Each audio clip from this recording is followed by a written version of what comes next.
Volkswagen E-UP is an electric version of the popular UP city car with a now longer WLTP rated range of around 159 miles. It remains a strong package, but after a glance at the asking price, you might wonder how it can justify itself on the balance sheet against a more conventional petrol-powered UP. That's what we're here to find out. The Volkswagen UP actually makes a great basis for an electric vehicle. The power plant sits low in the car, a lithium-ion battery pack that in this revised model has almost doubled in capacity, up from 18.7 kilowatt hours to 32.3 kilowatt hours. The fact that this battery weighs 230 kilograms and is sited under the floor area has benefits and drawbacks. The plus side is that the centre of gravity is good and low, something you'll feel when tipping the UP into a corner.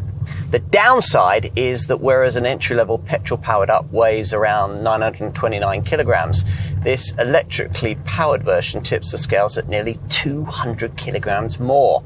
The sheer amount of torque available masks this fact quite well though, and the car steps off the line or in acceleration briskly, making 37 miles an hour from rest in around 5 seconds. As well as a standard driving mode, the E-UP has two selectable economy profiles as standard, Eco and Eco Plus. Eco cuts the vehicle's peak power to 50 kilowatts, reduces the output of the air conditioning system and modifies the throttle response. Eco Plus limits maximum power to 40 kilowatts, further modifies the throttle response and disables the air conditioning. On top of these different operating modes, the range of the E-UP can be greatly influenced by regenerative braking. Now there are 5 modes available: D, D1, D2, D3 and B. Externally, the E-UP can be identified by badges on the front wings and boot lid, as well as by distinctive C-shaped LED daytime running lights, this blue strip at the base of the bonnet, and 15-inch Tezzel alloy wheels. But these are details. Essentially, aside from the lack of tailpipes, the 5-door E-UP is hard to tell from its petrol counterparts without looking for the badging.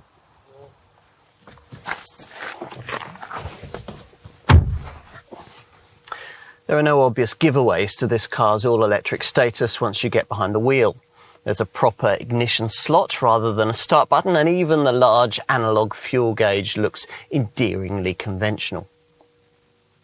As usual with an UP, the interior feels a slight cut above other city cars in terms of quality.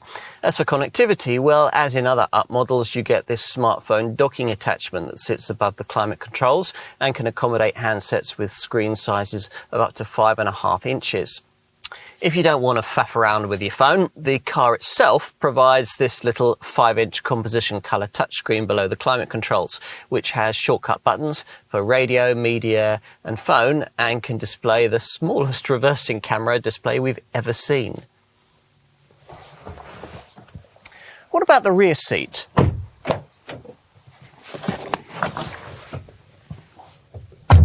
Well, given the dinky exterior dimensions, it's a lot more spacious than you might expect back here, but there are a couple of irritations. First, that you don't get proper side windows, just these glass panes that you can angle out for extra ventilation. And secondly, that there's no opportunity to take a third centrally seated passenger, as you might want to if, say, you were transporting 3 small children. On the plus side, the UP's boxy dimensions mean that the roof doesn't taper towards the rear, so there's as much headroom in the back as there is in the front. Let's finish with a look out back.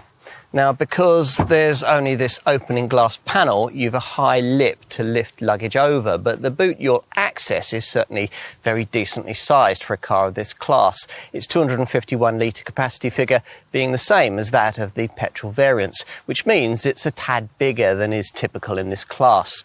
The 923-litre capacity with the seats folded is marginally down on the petrol model, due in part to the higher floor height. Your WLTP-rated driving range in this model is now around 159 miles if you drive it reasonably gently, but that'll drop to well under 100 miles if you pedal it hard and run it with everything switched on. What about charging? Well, a standard full charge takes less than 9 hours from a standard 230-volt, 2.3 kilowatt household socket. On top of this, all E-UPs have a DC fast charging circuit as standard. Using the combined charging system, CCS, this enables a flat battery to be charged to 80% in 30 minutes. This car offers everything you need in a 21st century modern shopping runabout, and nothing that you don't. One thing's for sure, it won't be long before buying a small Volkswagen with an internal combustion engine will seem like a very odd thing to do.